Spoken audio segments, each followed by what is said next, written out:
देखिए question 14th, find the time in years in which 4000 will produce 63.50 as compound interest at 5% per annum, interest being compounded annually.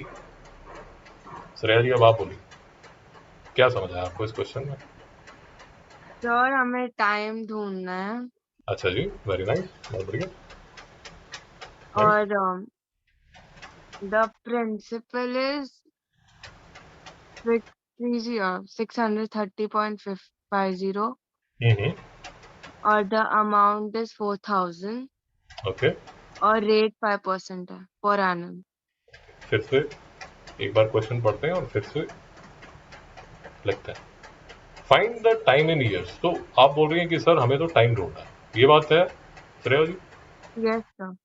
In which 4000 will produce 63.50 as compound interest, इसका मतलब क्या हुआ? 4000 अब क्या हुआ श्रेया जी?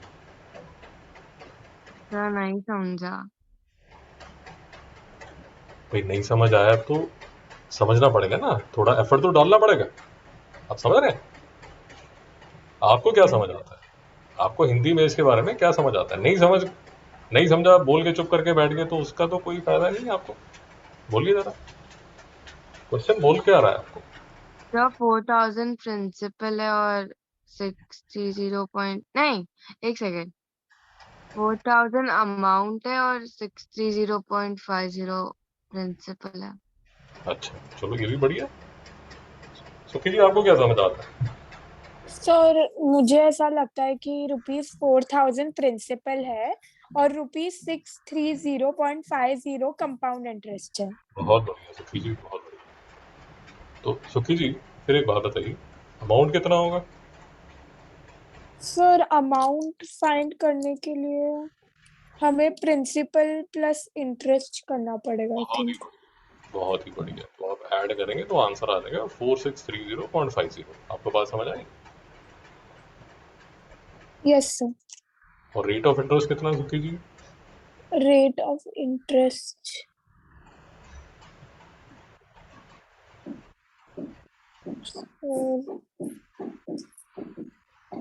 Question देखिए ना, पढ़िए जरा क्वेश्चन। yes sir.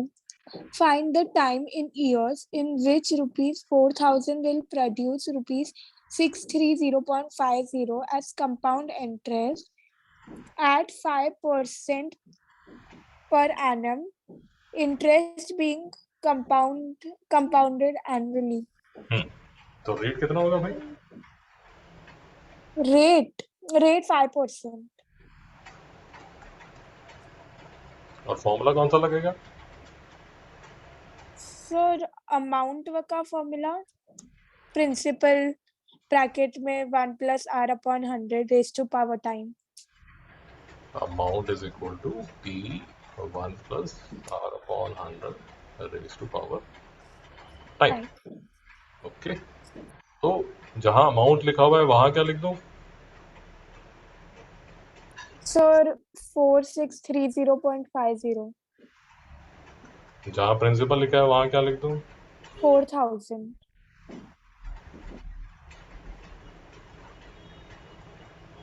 रेट कितना है? 5% upon whole raise to power T।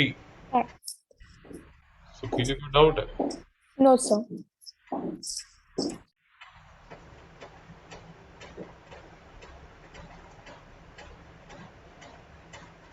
Okay, इसके बाद क्या करूंगा सुखी जी, बताइए जरा।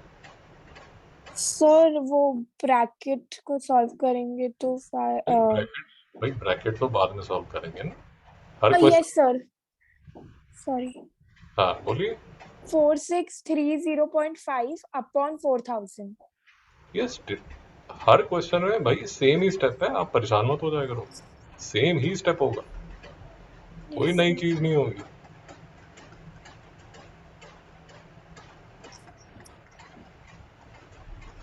यहां तक ठीक है? Yes sir.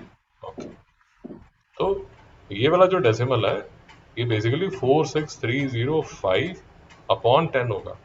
तो मैं क्या करता हूँ, ये डेसिमल हटा देता हूँ और मल्टीप्लाइड बाय 10 कर देता हूँ। इस स्टेप पे किसी को डाउट है? No, sir. No, sir. Okay, तो अभी मैं यहाँ तक पहुँच गया। तो अब मेरी टेंशन ये है कि भाई ये इतना बड़ा जो भूत है ये कैसे डिवाइड होगा। तो भगवान का नाम लेके मैं इसको आराम से डिवाइड करना शुरू करता हूँ।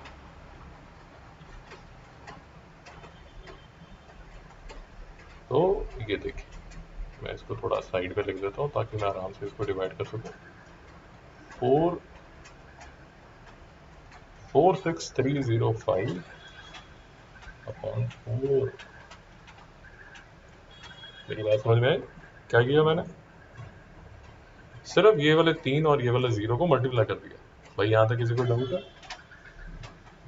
No, sir. अब इसको डिवाइड करना शुरू करेंगे। अब मेरे पास कुछ और मुझे मिल नहीं रहा, तो मैं इससे 5 से ही डिवाइड करना शुरू कर देता हूँ। मेरी बात समझ में आई? Yes, sir. तो 5 9 द 45, 13, 5 2 द 5 6 द 5 1 द और 5 8 द 0 0 0। भाई यहाँ तक बात समझ आई?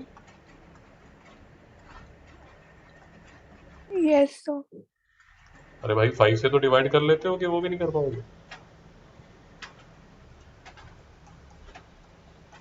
कर सकते हैं sir.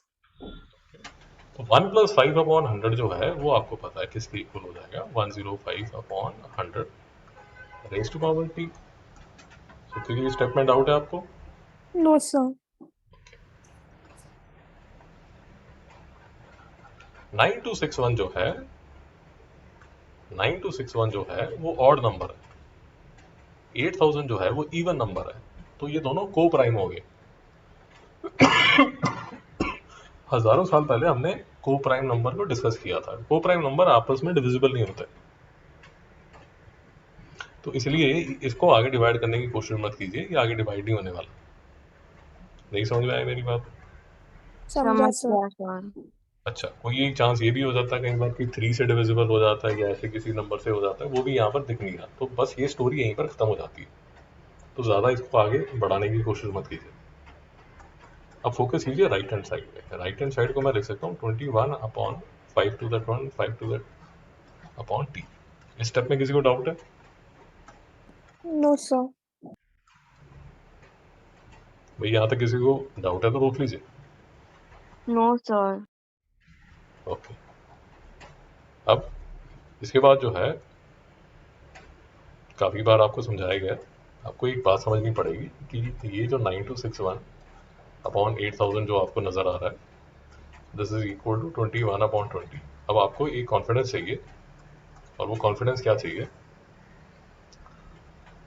ये जो 20 है, 20 into 20 into 20, 2 to the 4 4 to the 8, ये नीचे जो लिखा हुआ है, ये जो नीचे लिखा हुआ है, ये 20 का क्यूब है। मेरी बात नहीं समझ आ रही है आपको? समझा sir. तो ये जो 9261 है ये भी किसी ना किसी का क्यूब होगा।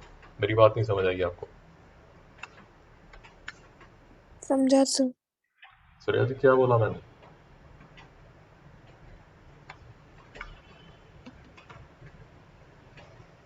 श्रेया जी सो जाती हैं? ओके। हर क्वेश्चन में आप जो इजी चीजें हैं उनको जरा निकाल लीजिए। जैसे यहाँ पर 8000 लिखा हुआ है, यहाँ पर 20 लिखा हुआ है, तो ये जो डिनोमिनेटर अगर आप एक दूसरे से मैच करते हैं तो आपको ये नजर आएगा कि ये जो 20 है इसको मैं अगर 3 बार मल्टीप्लाई करूंगी तो 8000 के इक्वल है। इसलिए जो मेरा लेफ्ट हैंड साइड है उसको मैं लिख सकती हूँ 20 का क्यूब। तो उसी तरह ये 21 और ये 9261 का भी कोई ना कोई रिलेशन होने वाला है, और वो सेम ही रिलेशन होगा 21 का क्यूब। सैम मेरी बात नहीं समझ आई? समझ आ गया. सैम ये ना कंपाउंड इंटरेस्ट में जो ट्रिक है हमेशा लग जाता है, आप उसमें टेंशन मत लेना। जो क्वेश्चन हैं वो बनाए ही ऐसे जाते हैं ताकि ये ट्रिक लग जाए। सैम आपको बात समझ आई? हाँ sir. तो इक्वेशन बन जाएगी 21 अपॉन 20 का cube is equal to 21 upon 20 raise to power T. तो सुखी जी बताइए टी किसके इक्वल होगा? So 3 के. इक्वल होगा। श्रेया की आवाज आ रही है? हाँ सर। भाई कंपाउंड इंटरेस्ट टेढ़ा टॉपिक है, क्योंकि इसमें प्रॉब्लम क्या है कि इसमें